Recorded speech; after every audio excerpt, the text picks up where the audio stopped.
Hey y'all, how are y'all? Well, he said it in a nutshell. And today I'm here to announce too that I am a candidate for the Senate in District 8. But more importantly, I'm here to serve the people. And I'm here to stand for your rights to someone that will actually listen to you and listen to what it is that you want. Now, the Second Amendment, that is not a right that the government gave us. That is our inalienable right. It is our constitutional right God that the given. God-given people have had. Okay, for a long time I have known that the Second Amendment is our insurance policy to prevent tyranny from taking over our lives. The Constitution is clear. See, the Bill of Rights came after the states signed the Constitution. And that Bill of Rights is just a guarantee of something that we had that was given to us by our Creator, not by government. And there is no way that we can tolerate a government that would take away our God-given inalienable rights. There just isn't. Now, one of the biggest problems that we've had here in Oklahoma is, as Dan said, we have people up here in the State House and in the Senate and in the governor's office that are self-serving. They don't care one whit about the people of Oklahoma and what they really want. They're politicians. And I'm not a politician. I'm not ever going to be a politician. I can't be because I believe in serving and not ruling over. That's the difference between me and the incumbent that I'm facing. Okay? Uh, I believe strongly that the Second Amendment is the foundation to guarantee the rest of our rights in the Bill of Rights.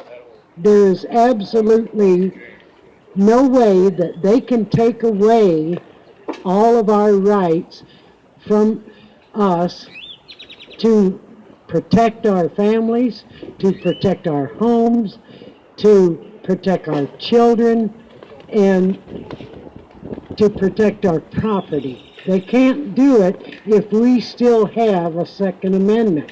They can't come in. They can't search without a warrant. They can't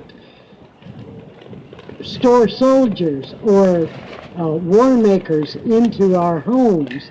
They can't come in and take what we have that was given to us by our Lord and Savior if we still have that Second Amendment. That Second Amendment is the most important insurance that we have, that we can protect every other right that we got.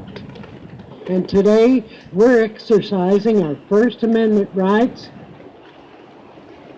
by getting out here and speaking. And I'm so glad to see all of you out here standing and standing for that Second Amendment, because if we lose that, we lose it all. We lose everything. We lose our country too.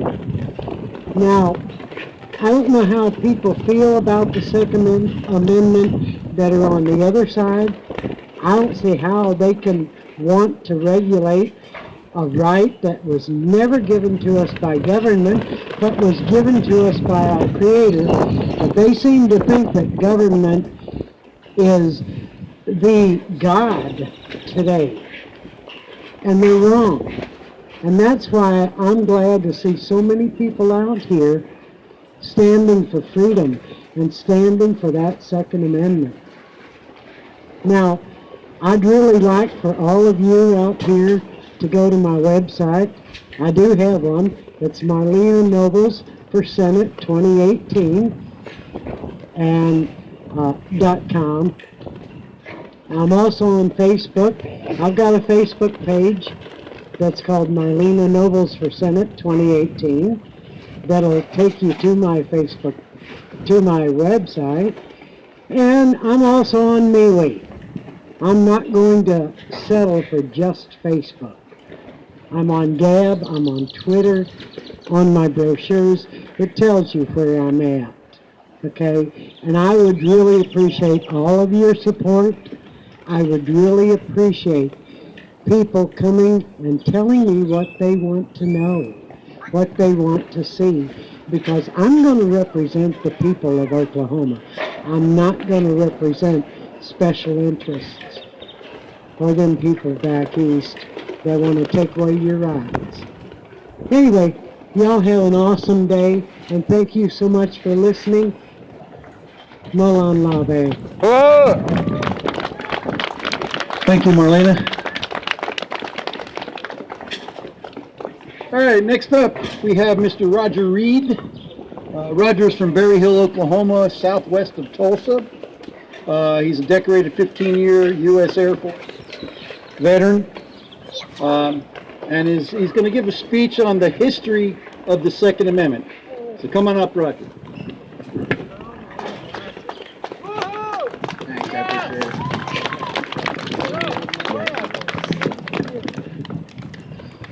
All right, I am happy to be here. Thank you very much for the intro. I appreciate it. Thanks everybody for being here. It's really awesome. I'm glad you guys are here today. And thank you for allowing me the opportunity to come up here and speak to y'all. So I'm going to talk to you about the origin of the Second Amendment, the specific language used, and what the Second Amendment means to me. A well-regulated militia being necessary to the security of a free state, the right of the people to keep and bear arms shall not be infringed. Now, the Second Amendment was ratified in 1791 by the U.S. Congress, and it was created to bring balance for our citizens. The U.S. had just been through the Revolutionary War, and as we all know, the British had used the military against our citizens. At that time, the U.S. had two major political factions. The Federalists, who believed that the military should protect citizens and believed in big federal government. You had anti-Federalists, who believed that the military was not a peacekeeping force and should not be used against its own citizens, as they said, at home. They also believed that the states should and could protect themselves from any conflicts. So, enter James Madison, the author of the Bill of Rights. He drew much of the language for the Second Amendment from nearly identical clauses in the 13 states' constitutions. Now let's look at some of the language of the Second Amendment. And we're going to start with a well-regulated militia. Well, what was the definition of a militia in 1791? Simply put, it was a group of armed citizens, farmers, workers, people from everyday life. Now that doesn't mean the National Guard. Some people want to argue that. That is not what it means, folks. There was no such thing as the National Guard in 1791, not like we know it today. The militarized National Guard didn't officially exist until 1903 with the passage of the Dirk Act. Now let's look at well-regulated. Well, in my opinion, that means well-supplied, ensuring that we, the citizens, had the same arms as our military. Now let's look at being necessary to the security of a free state. This is very interesting. The original draft of the Second Amendment, as written by James Madison, read exactly like this. The right of the people to keep and bear arms shall not be infringed. A well-armed and well-regulated militia being the best security of a free country. Now this is documented in the First Annals of Congress, page 434, written by Joseph Gales in 1834. Some of the differences you're going to see here is a well-armed. Well, it was unnecessary because it was already implied with the words well-regulated. Another difference is security of a free country. this was changed to the security of a free state. Now, I believe this was changed to mean a state of freedom. My opinion is that being necessary to the security of a free state means that being armed is the only way to ensure we as citizens have a true state of freedom from a potentially tyrannical government. Bear with me here, folks, trying to make sure this doesn't fly away. Now, the right of the people to keep and bear arms. I don't know about you guys, but I don't think there's a lot to debate right there. There's not a lot to talk about. It's pretty cut and dry. We as citizens have the right to own and use firearms. Now, shall not be infringed. It don't get much more put in stone than that. This means that no one will ever legally take our weapons. It is not up for debate, and it is a God-given right. Now I want to tell you what the Second Amendment means to me. Again, I say it's a God-given right to own firearms, to use firearms, to protect ourselves, to protect our loved ones, to protect our property, and to ensure we have the ability to keep our government under control if necessary. Without the Second Amendment, the Bill of Rights simply means nothing. Freedom of speech wouldn't exist, nor would freedom of religion. None of our freedoms would exist because we as citizens would not have the means to stand up for ourselves and fight. The Second Amendment has nothing to do with hunting, and it never has. This argument comes from simply an ignorant point of view, and anyone who makes that argument needs to go back to school.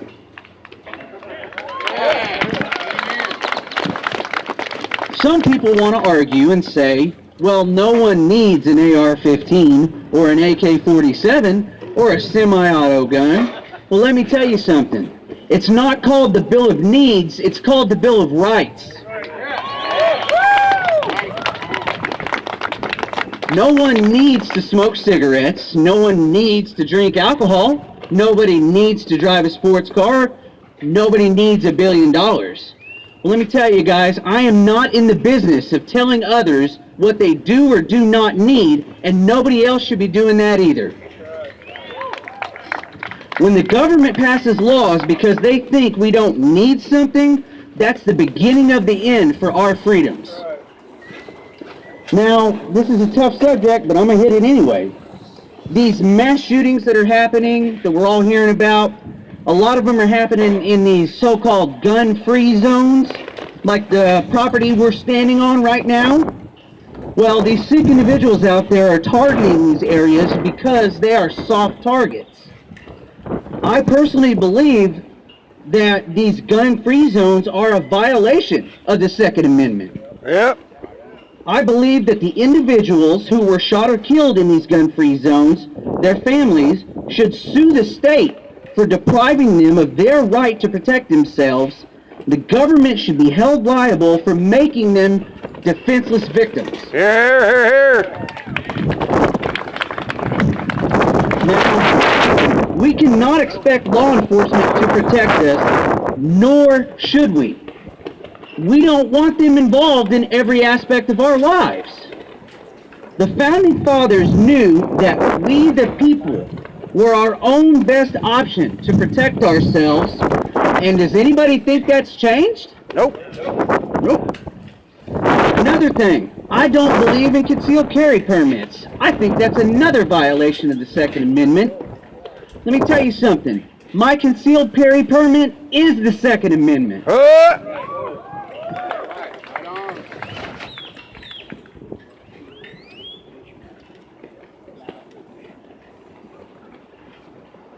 Come on, Pages. Don't do me wrong here.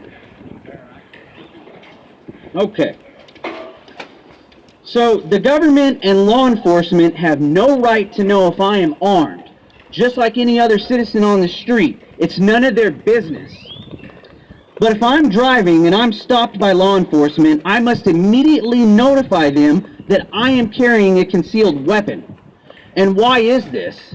It only applies during a traffic stop. Let's say that I'm in my own home and law enforcement arrives for whatever reason.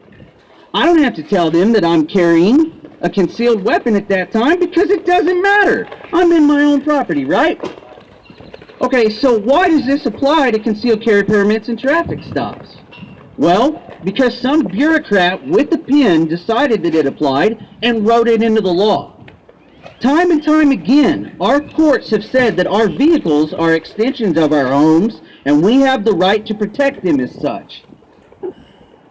Now, lastly, I want to talk to y'all about the most dangerous weapon that our world has ever known. And it's not a firearm, it's not a knife, it's a politician with a pen.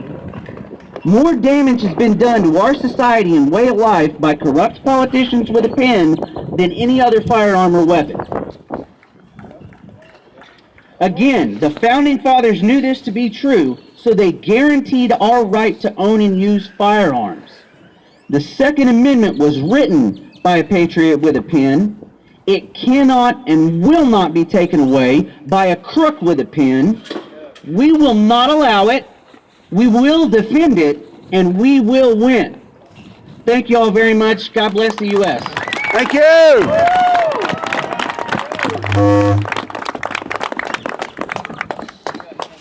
No, already does. Right now, I'm just going to leave the mic open. If anybody else has something they want to say, we've got a young man over here.